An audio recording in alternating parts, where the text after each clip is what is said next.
What we're going to do is grease this Cardan joint. And what this thing does is kind of sinks the, it sinks the rear wheels with the front wheel differential so that when you're in four-wheel drive, both wheels are turning at the same speed. Now, to locate this thing, you got your transfer case over here. So coming out of the transfer case, you've got this big Cardan joint. And then it comes onto the shaft right here and then it goes to the front U-joint. Well, right here, right at the front of it, the front part of the Cardan joint, that's to the front of the vehicle, you're going to see this thing here. People say, well, how often should I grease this thing? Well, the manual says 7,500. My opinion on it is I don't think you need to do that, and I haven't if you don't use it regularly. Now, if you use it regularly, yeah, absolutely, because this thing is turning all the time when you're using it. But it's not turning when you're not using it. So I don't see the point of greasing it, really. There's very, very little to no movement in it. I would say none, unless you consider some lateral movement, which is, good God, minimal. But anyway, here it is right here. And the key to finding it is this little divot. And like I said, you can't see it in here. I've got a video that gives you a much better view of it. But what you're going to be doing with your grease gun is coming in kind of at this angle here. Because, like, let me get away from it, like that. You're going to kind of be coming in here. Some people have their own techniques on it.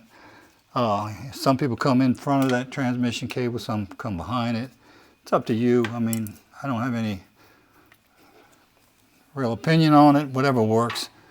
What you'll need on your grease gun is this Lincoln needle valve. Now, it's not really a needle. And a lot of people try to do this with a needle, and some have reportedly successfully done it. But it's not the right tool. This is the right tool right here.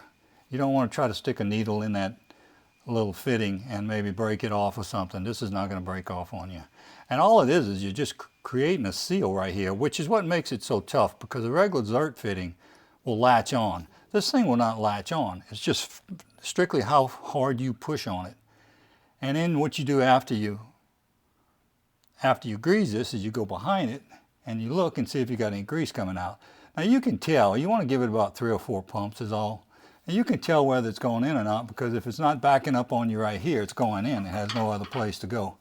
So let's go ahead and try this and see if I'm lined up properly. Got my camera in the way. This is a very difficult operation, but if anybody can do it, I can't. Let's see, I don't feel like I'm there. My camera's in the way. Okay. I don't like that at all because it's not right there. Oh, I lucked out. It's going in. It's 2 pumps. I'm gonna go a little extra because I'm not getting a full stroke. That's what she said. Okay, all right, it's coming on now.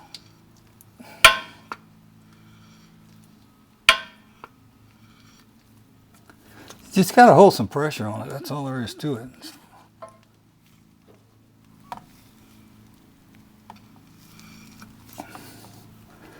And after you finish, okay, that's all I'm gonna go, that's good. You pump too much, you'll be slinging it all over the damn place up there, like you can see I've already done once upon a time. And you don't want to blow the seal out either. But I don't think you're going to do that, to be honest. So that's it there. It's done.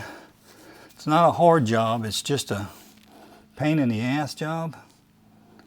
And, you know, jacking up your truck will help a little bit. Different things will help.